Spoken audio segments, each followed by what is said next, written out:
Türkmenistan'ın häkimetleri velayetlerin arasındaky hereket çäklendirmelerini gaýtadan güýçlendirdiler. Munyň bilen bagly velayetlerin arasynda kirýän hususy taksi sürüjileriniň hereketi berk çäklendirildi. Bu çäklendirme hususy taksilerin öz gazanç mümkinçiliklerini dowam etdirmek üçin hoply ýollary saýlap almagyna getirdi. Bu hoply ýolların adam pidalaryna sebäp bolýan halatlary da bolýar.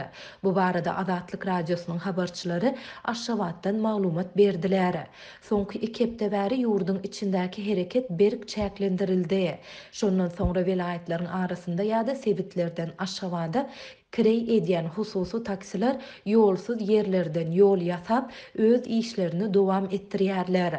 Olar derýalaryň, kanallaryň uly akabalaryndan, daglaryň dik jarlaryndan we çölüň gum depelerinden geçýärler diýip ýagdaýdan habarly Aşgabatly ýaşaýjy anonimlik şertinde 24 awgustda habarçymyda aýtdy.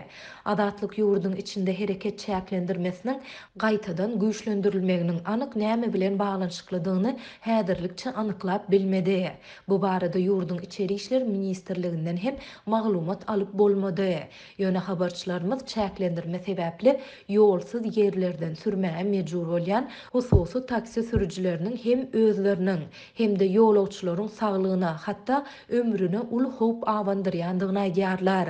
Taksiler akabalary kesip geçende ulaglaryň motorunyň döwülip olaryň suwly kanallaryň içine galýan halatyda bolýar. Ulaglaryň içki kabinasyna suw dolup ýolagçylar egneşikli buğdiýaly hapa suwdan ýüzüp geçmeli bolýarlar. Käte Garagum çölüniň 50 gradusdan geçýän ysgymyny ulaglaryň döwülmegi ýa-da ýangyn çykyp odalmagy ýaly hadisalaryň bolýar. Dip Aşgabatly taksi sürüjisi anonimlik şertinde aýtdy.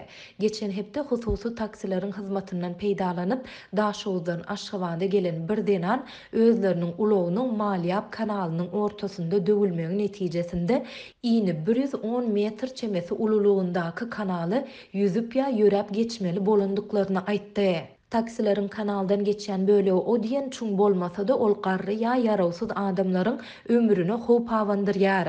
Biziň ulagymyz döwlünde de ýanymyzdaky garry daýzany beýleki ýolagçylar kanaldan götürüp geçirdiler diýip Daşowly denan bellidi. Habarçylarymyz ýurdun içindäki uçar we otly gatnawlarynyň sanynyň çäklidigi sebäpli olaryň ilatyň talabyny kanagatlandyryp bilmeýändigini, bulara bilet tapmadyk raýatlaryň beýleki sebitleri aşmak üçin hususy taksilerin hyzmatyndan peýdalanýandygyna aýdýarlar.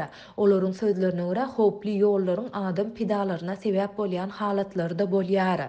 Bulayda Lewapdan Aşgabada gatnaýan hususy taksi Marynyň territoriýasynda gum depesinden aşağı agdyryldy. Netijede 3 ýolagçy jan berdi. Dip ýagdaýdan habarly ýaşaýjy anonimlik şertinde habarçymyza gurrun berdi. Azatlyk bu barada Marynyň ýol polisiýasyndan kommentariýa alyp bilmedi.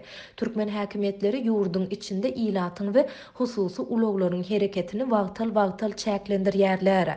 Ýurtda bu çäklendirme global pandemiýanyň fonunda 2020-nji ýylyň martyndan şu ýylyň iýun aýyna çenli aralykda hasta güýçlendirilipdi. Agdalýan döwürde hususy taksi sürüjileriniň ýolagçy gatnadyp gazanç etmek üçin ýa polisiýa para bermeli bolýandygy ýa-da ulaglaryny howply ýollardan sürmeli bolýandygy barada Azatlyk ençeme gezek habar berdi. Ýurtda koronawirusyň ýeki ýagdaýynyň hem hasaba alynmandygyny erjerlik bilen tekrarlayan Türkmen häkimetleri pandemiýa çäklendirmeleriniň ilata ýetirýän täsirleri barada resmi derejede hiç ýyly çykyş etmän gelýärler.